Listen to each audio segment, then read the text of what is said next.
Yan po guys, yung mga anak na ng original Rhode Island Red ko po na barako. Sana maraming babae na maipon. Mag-iipon po ako ng mga babae. Paitlogin po ito. Yung mga anak na nila to medyo malalaki na. Yan. Yung isa lalaki. Yan po yung mga sisiw ngayon, oh. Medyo malalaki na. Ang masaklap nga, nakakagat ng pusa namin yung iba. Dalawa na nalagas dito sa sisiw na to, eh.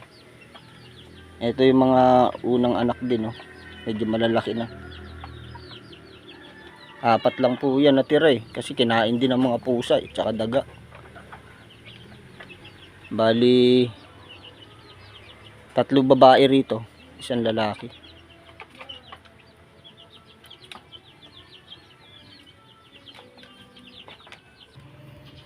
Ito po yung tatay nila guys.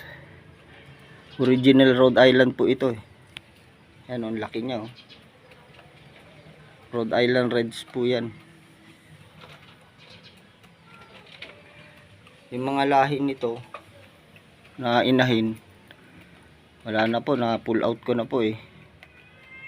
Bali ito na lang tinira ko kasi yung mga nanay, yung mga inahin po nito na kapatid, pinanggalingan nito, nagingitlog po sila, marami mag-itlog, halos araw-araw nag-iitlog.